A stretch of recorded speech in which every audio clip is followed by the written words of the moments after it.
City received this on 6/25/2012.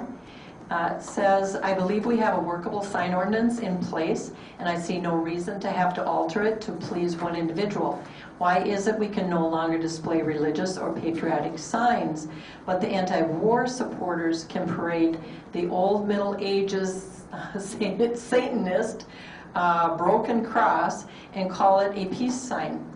So many of our rights and traditions are under attack. We have to stand up for the rights of the majority and stop coddling every minority's whim.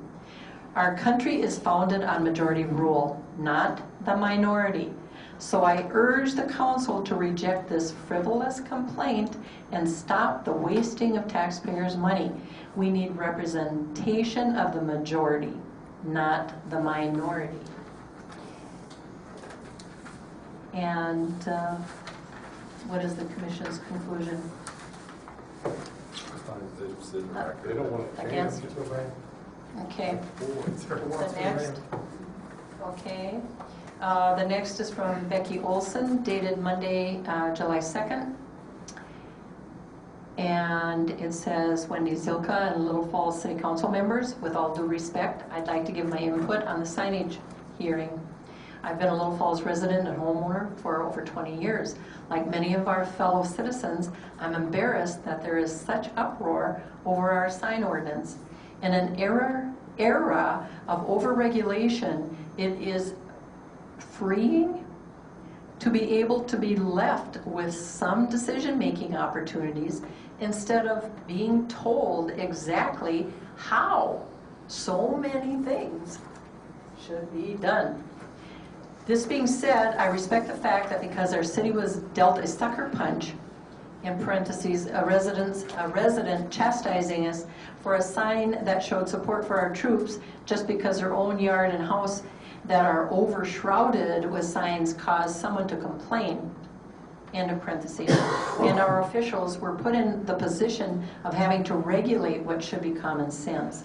Might I go on record as wholeheartedly supporting the "We support our troops" sign. I don't care where or how it's placed. Our servicemen and women and support for them should be above the fray of political posturing. It deserves more respect than being treated as though it were just an average for sale sign. Hearing the ordinance will be so restrictive is unsettling. Why should the majority of us, most who use common sense and moderation when placing signs, suffer such restrictive measures just because of one resident or a couple of isolated issues? Would it be possible to, number one, allow signs but have a maximum time frame for them to be up if they're advertising something specific, such as fundraisers, garage sales, etc.? If the person placing the sign had to have their name and or phone number as well as the date the sign was placed in the lower corner, then if someone complained it had been up too long, there'd be a way to contact them. A small fine for overdue placement could even be issued. Number two, a maximum number of signs per yard. Number three, implement a permit for signage for anything that will be up longer than 5 days. It will be very sad if we can't see when St. Mary's is having their beef stew dinner, or Mary of Lourdes can't promote their bazaar, or Kiwanis can't promote their fish fry, or any other group doesn't have the freedom to promote their fundraiser or event, all because of such unfair sign ordinances that would restrict that. I was told under the proposed sign ordinance, an establishment couldn't advertise an event on their site that would be held at another location. That ordinance will hurt churches and nonprofits since they depend on the generosity of businesses, organizations, and individuals' property to promote their events. Time is up. What about the... 2 minutes is 2 minutes. If you're reading it after I hear speaking. Sorry. What about the Nutcracker Ballet or the figure skating show? Will they be able to put a sign up on the school grounds just because their event will be held in the school? If so, that wouldn't be fair, as they are not part of the school, but they are wonderful events that should be able to promote themselves by signage around the community. What about auctions and garage sales? So many families depend on garage sale money. What happens if they can't have temporary signs and put them up in the corners? That will give unfair advantage to those who happen to live on high-traffic streets. We have many nonprofits, churches and families, even our own community events such as Art in the Park and festivals that will be hurt by an ultra-restrictive sign ordinance. We have a great local newspaper and a super radio station, but many people miss advertisements because they don't get their news through one or both of these mediums. Even if they do, often people forget, and it's a cleverly placed sign that reminds them of an event they wanted to attend. I respectfully ask our City Council to please consider how much common sense most residents use and trust us to use good judgment. For those who don't, implement a penalty. But the penalty doesn't need to be such an extreme ordinance as to strangle the efforts of families, nonprofits, and reputable businesses as they try to make it in such an already tough economic times. We live in a nice small town, not New York City. Can we have sign ordinances that reflect that? Sincerely, Becky Olson.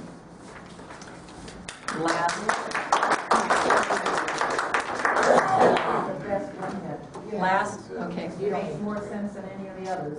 Okay, and the last one I won't read because it reiterates what Mary Ann has already said, but it will be inserted into the record of the meeting. Okay, Okay? thank you. All right, thank you very much.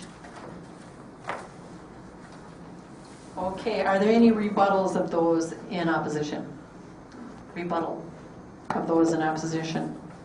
In other words, you're for it? No? Yes.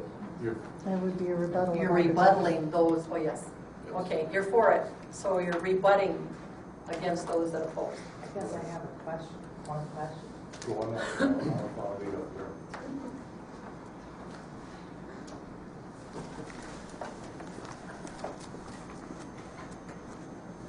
Mary Ann Sosowski, 1006 Fifth Avenue, Southeast, Little Falls. I'm wondering about the little Liberty guy with his hat that runs around and advertises insurance. Is that going to be allowed as signage or what? He wears it on his body and waves a flag? Is that a sign? So I'm just curious because, you know, if you have to put a garage sale sign on your back and run up down the street, I mean, that's going to cause more disturbance than a sign on the corner, I would think. I just want to know, you know, what's going to... We'll clarify that, but that is a very good question. I think some of us have had the same. All right, thank you. Yeah, thank you. Any other rebuttals? Yeah.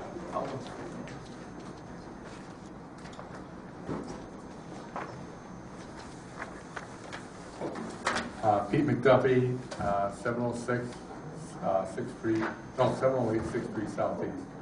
I just had a couple questions. With all the input now, we're just a little group here. There's not a lot of us here. And my question is, are we really going to have an influence on what you guys have decided, or have you already decided to go ahead and do the ordinance? That's my biggest single question I have for you. And I happen to believe in the right of people doing what they want to do that makes them feel good, as long as they're not hurting anybody else. Now, this lady here has rights. She, as far as I'm concerned, she put up as many damn signs as she wants. That's her privilege. I don't have to look at them when I drive by, so therefore, I won't be distracted by it. If I don't want to look at them, I don't have to. I don't happen to really like them that well, but she has a point. She has that right to say it. I think we all have to realize that, you know, you lose your freedom piece by piece, not all at once. And if we don't start thinking about what we're doing and start listening to each other, we're all going to be in serious trouble, and I don't think it's that far away. Economic times that are happening now are happening because of a lot of different reasons. But stifling, I'll just give you a quick example.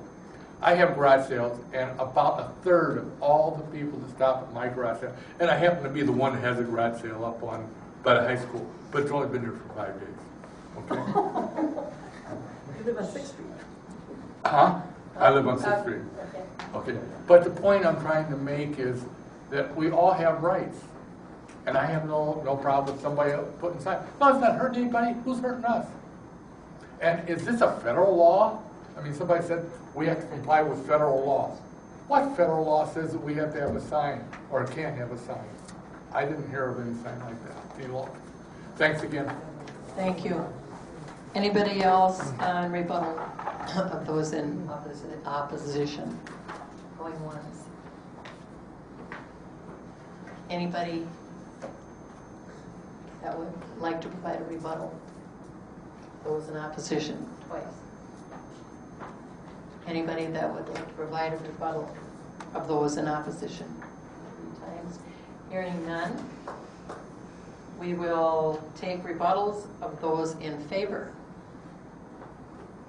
That would mean you're against the ordinance. Anybody like to rebut?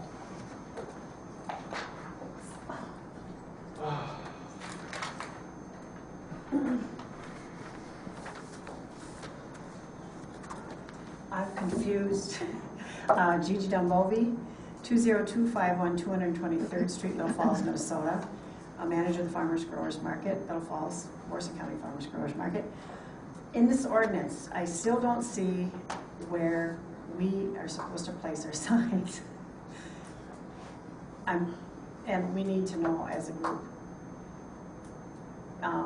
Could you point that out to me? Because we don't own the property we're on. The draft, the current draft says no off-site signs except for real estate and construction. That's the current draft. But that's why we're also getting public input to see if there are other, there are other points of view that would pass the legal muster and would reflect the culture and environment of our community. It's because I was kind of paging through this and I couldn't see it. There's nothing there. It's not in there, okay. Oh, you're not confused. You're not confused. You Did hit the I nail right make on my the head. point clear? You made your point. Yes. Okay, We got thank you. I've been outside all day, it was hot. Thank you. Thank you. Anybody else in rebuttal?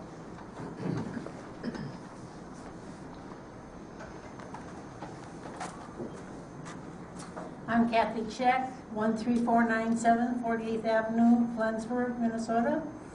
I am part of the Growers Market. And the signs mean an awful lot to me because I'm the one that has the black and yellow cotton gate sign on 27th. And without that sign, I can just as well quit. And I have had 3 part-time jobs in the past. And due to the economy, I have lost all of them but the farmer's market.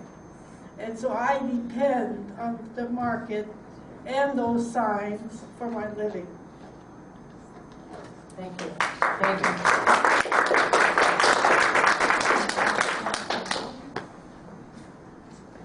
Any other rebuttals of those in favor of the ordinance? And we need to make it relevant to the ordinance. Thank you. Teresa Scorsed, 414 2nd Street Northeast, Little Falls. Actually, I have a question, and the question is the City Council going to hire someone to go around and find all of the non-compliant signs, and then find who put them up, and then bring that person to some kind of justice? Or is it going to continue to be a complaint-driven ordinance in which your signs are fine as long as nobody points them out? That will be a question that will be considered too under the enforcement clause of the ordinance. Thank you very much. Thank you.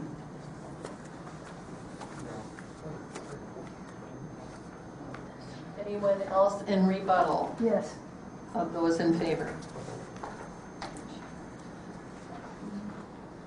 I'd like to just ask the question. I know I heard it said by the city attorney that better to have 1 lawsuit than 46 or 44. Why is it that during this entire time there have been countless violations all around this town and at least 1 citizen complaining about those illegal, non-conforming signs under the current draft, and nothing has been done to date about them?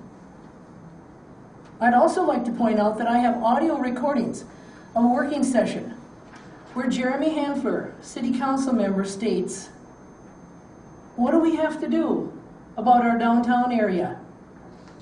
Take down all our non-complying signs and banners before we do something about the ones we want to take care of. I have all kinds of interesting audio to do with signs and working sessions and HPC and planning and zoning, because I recorded much. Irrelevant to this ordinance? Relevant to this ordinance, correct. I have written documentation of many, dozens of complaints I've made to date in this 6 months about violations that occurred long before, as a matter of fact. The Support the Troops banner came up. At the time the Support the Troops banner was discovered by accident by me as having been put up against this city's official rules. There were also countless banners on almost every liquor store here. And at one meeting that I recorded, it stated that, gee, the banners on the liquor stores can't be touched because, now this isn't exact phraseology, but the gist is that that would affect revenue for those people. So in my opinion, much has been done about this sign ordinance to do with money. My question is, how can it be that I'm the one that made all the trouble when the city and many of the businesses in the downtown historic area were already violating this ordinance long before I even had the January 17th honorable protest on Bank Square in honor of Martin Luther King? Many of these violations occurred long before that. So I would suggest I am not your enemy. In fact, I am your friend, exposing a lot of wrongdoing to do with a lot of things with signs, ordinances, and other things in this city. Thank you. Thank you. Any other rebuttal? Those in favor? Going once. Any other rebuttal of those in favor? Third time, any rebuttal of those in favor? Hearing none, we will close the public hearing. Now we'll discuss the proposal and then take action.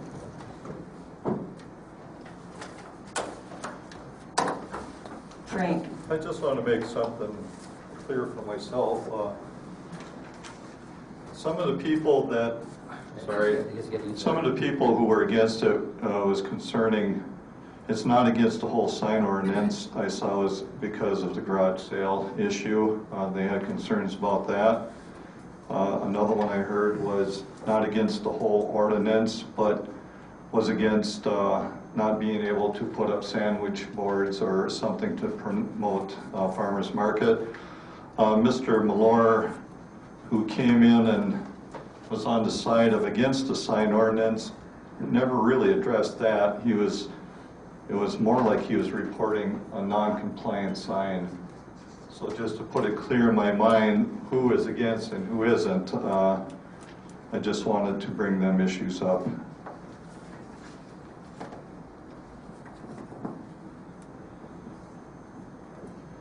Madam Chair, at this time I'd like to move that the Planning Commission recommend to the City Council adoption of draft number 10 of the sign ordinance number, is that 42, Jerry?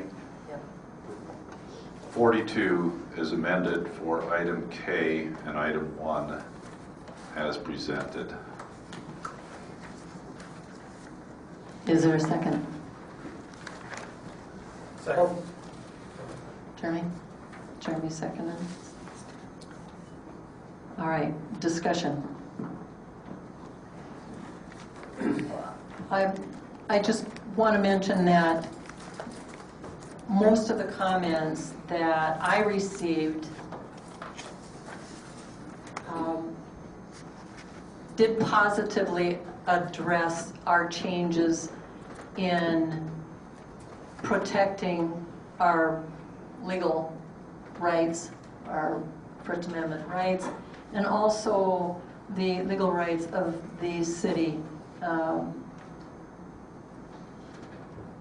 for and in behalf of its residents.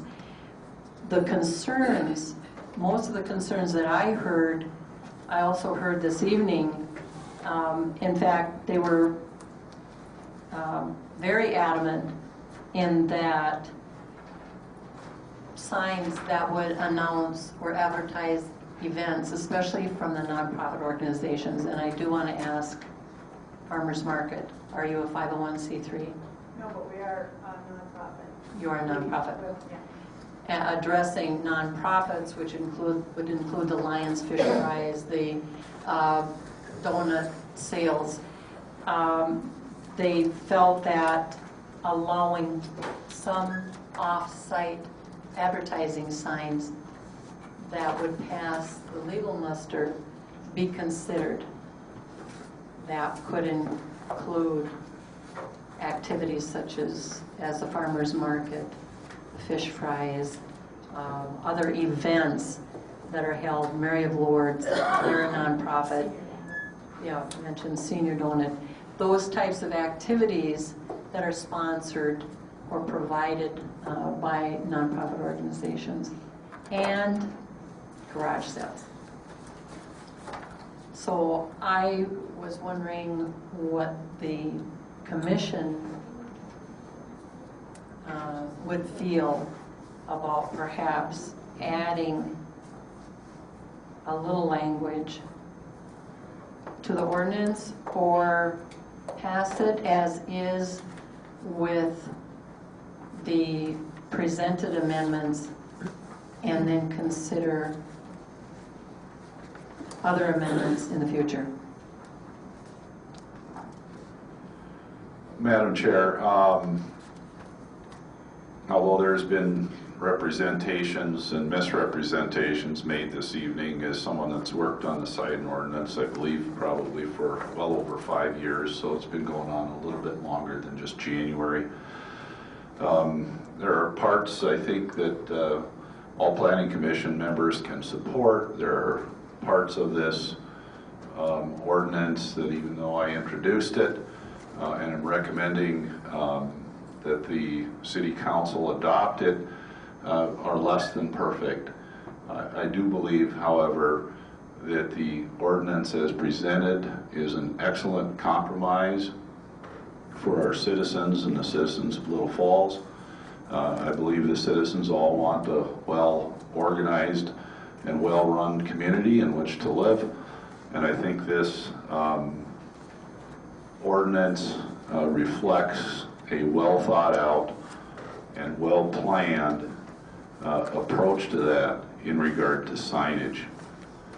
The one thing I would like to point out is that no ordinance is cast in stone, and should, after we adopt the ordinance, if it does get to be adopted, that we need to make changes going forward, that the citizens of Little Falls still have the opportunity to bring those changes and recommendations not only to the Planning Commission, but to the City Council.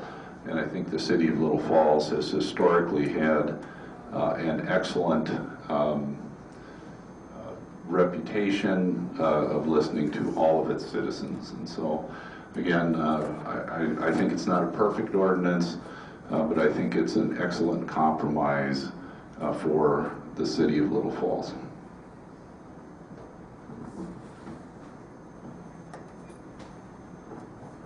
I'd like to echo Randy's comments. I think we've put together a pretty good and fair ordinance. Now, indeed, there are some things that, upon hearing the citizens this evening, that could use some tweaking.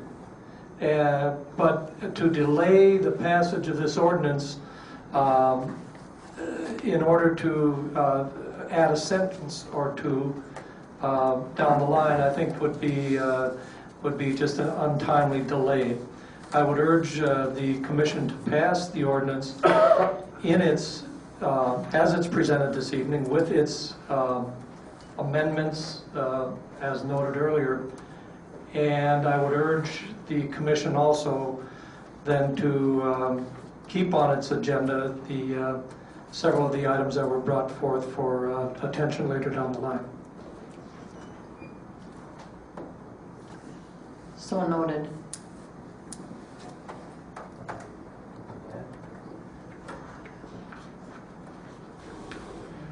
I agree with the two previous statements. Reason we have to have this ordinance and we have to pass one is to protect the citizens of Little Falls from lawsuits. That's why we have an attorney here that dug through this and made sure everything's covered. When it talks about suing the city of Little Falls, it isn't your council, it is the people of Little Falls. And as a council, we have to be here and make a decision to put something in place that protects you and keeps your ordinance in place. The first ordinance was not put in by the city council. It went through the same planning commission, the same public hearings and stuff. It was an ordinance of the people of Little Falls at that time. We've been working on it for a number of years, some people longer than others, but it's to get this in place to best protect and represent the people of this community. So, and we do consider everything that's been said. We consider people's rights, what they can put on the signs. We consider people's right to make a living, to go forth and at least provide for themselves. And like the two previous people on the commission stated, we would be more than happy in the future to hear some of these, and it can be tweaked, but we have to have something in place right now.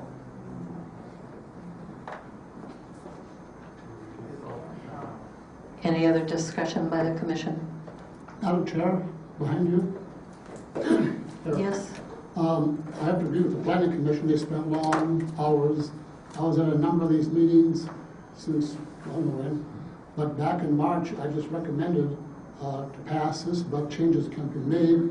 Just don't be too restrictive. And changes will be made. But I recommend that I'm going to vote yes to pass this ordinance. Thank you. And as Jerry mentioned in his description of the ordinance changes, we have relaxed regulations to, so.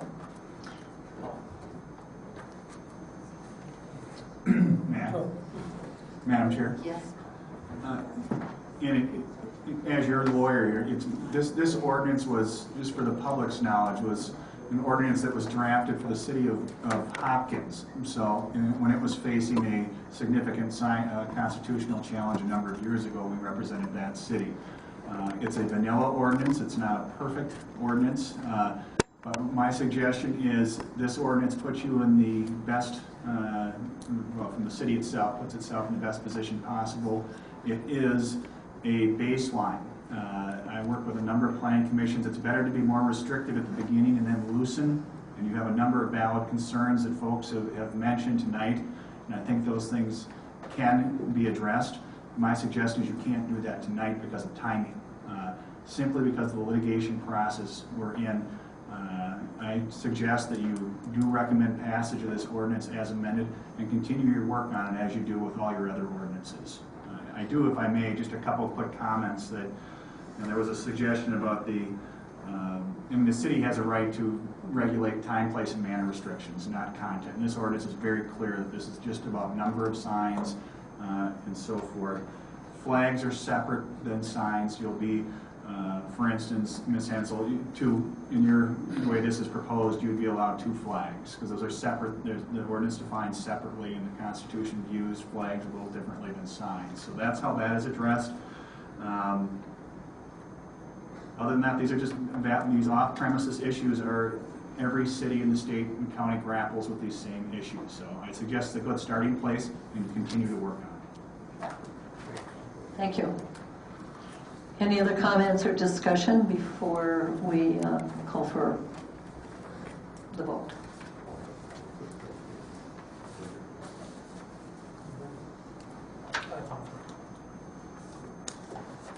Anybody? All right, a motion has been made and seconded. All those in favor, say aye. Aye. Opposed? Hearing none, motion is carried unanimously. And being that there are no other items on the agenda, We Move call the to meeting. adjourn the meeting. All right, second. Second. At 7:38. And we thank you, and we also are noting for the minutes, as Ray mentioned, that we will continue taking the input that we've received and move forward on our ordinances, the sign ordinance included. Oh, no, yeah, that was, we're just voting to adjourn. Yes, okay. All All those in favor? Aye. All right.